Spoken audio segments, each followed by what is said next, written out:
Roast എങ്ങനെയാണ് ഉണ്ടാക്കുന്നത് നോക്കാം.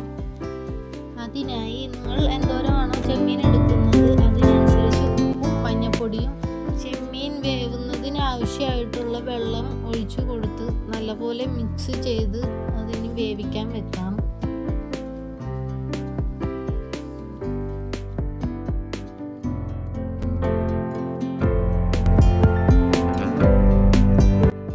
ചെമ്മീൻ വേവുന്ന സമയം കൊണ്ട് ഗ്രേവിക്ക് ആവശ്യമായിട്ടുള്ള ഇൻഗ്രീഡിയൻസ് തയ്യാറാക്കാം. അതിനായി ഒരു വലിയ സവാളയാണ് ഞാൻ എടുത്തിരിക്കുന്നത്. 2 മീഡിയം സൈസ് സവാളയുടെ വലുപ്പം വരുന്ന ഒരു വലിയ സവാളയാണ് എടുത്തിരിക്കുന്നത്. അതുപോലെ തന്നെ തക്കാളിയും അത്യാവശ്യം നല്ല വലുപ്പം വരുന്ന ഒരു തക്കാളിയാണ് എടുത്തിരിക്കുന്നത്. ഇതിൻ്റെ കൂടെ തന്നെ ഇഞ്ചി, വെളുത്തുള്ളി, പച്ചമുളക് ചതച്ചെടുക്കാം. എൻ്റെ കയ്യിൽ പച്ചമുളക് ഇല്ലാത്തത് കാരണം വീട്ടിൽ തന്നെ ഉണ്ടായ സൂചിമുളകാണ് ഞാൻ എടുത്തിരിക്കുന്നത്.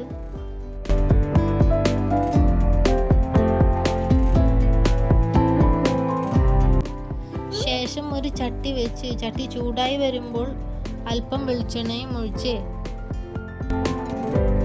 വെളിച്ചെണ്ണ നല്ലപോലെ ചൂടാവുമ്പോൾ അരിഞ്ഞു വെച്ച് സവാള ഇട്ട് കൊടുത്ത് നല്ലപോലെ വഴറ്റിയെടുക്കാം. ഗോൾഡൻ കളർ ആവുന്നത് വരെ വഴറ്റിയെടുക്കണം. സവാള ഗോൾഡൻ കളറായി വന്നിട്ടുണ്ട്. ഇതിലേക്ക് ചതച്ച് വെച്ച ഇഞ്ചി, വെളുത്തുള്ളി, പച്ചമുളക് ഇട്ട് കൊടുത്ത് നല്ലപോലെ യോജിപ്പിച്ചെടുക്കാം. ഇനി ഇതിലേക്ക് അരിഞ്ഞു വെച്ചിരിക്കുന്ന തക്കാളി ഇട്ട് കൊടുക്കണം. തക്കാളി നല്ലപോലെ ഉടഞ്ഞ് വെന്ത് വരുന്നത് വരെ ഇടവിട്ട് ഇളക്കി കൊടുക്കാം.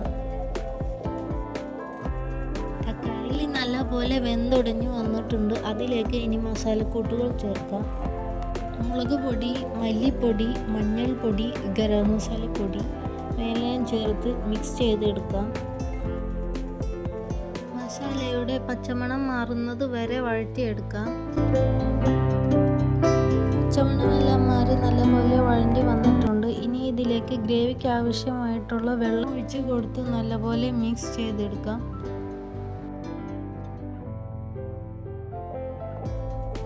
വേവിച്ച് വെച്ചിരിക്കുന്ന ചെമ്മീൻ നമ്മുടെ ഗ്രേവിയിലോട്ട് ചേർത്ത് കൊടുത്ത് നല്ലപോലെ മിക്സ് ചെയ്തെടുക്കാം.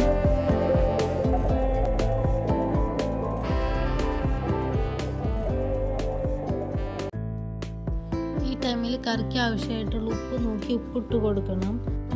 കറിക്ക് നല്ലൊരു ഫ്ലേവർ കിട്ടാനായി വേപ്പില ഇട്ട് കൊടുത്ത് നല്ലപോലെ മിക്സ് ചെയ്യാം. നമ്മുടെ ചെമ്മീൻ റോസ്റ്റ് ഇവിടെ റെഡി ആയിരിക്കുകയാണ്. നല്ലൊരു ടേസ്റ്റി ചെമ്മീൻ റോസ്റ്റാണ്. എല്ലാവരും ട്രൈ ചെയ്ത് നോക്കണം. Simple and tasty Chemmeen roast നിങ്ങൾക്ക് ഇഷ്ടമായെങ്കിൽ സബ്സ്ക്രൈബ് ചെയ്യാനും ലൈക്ക് ചെയ്യാനും മറക്കരുത്. നിങ്ങളുടെ അഭിപ്രായങ്ങൾ കമൻറ്റിൽ രേഖപ്പെടുത്തണം. അടുത്തൊരു വീഡിയോയുമായി വരുന്നവരെ ബൈ.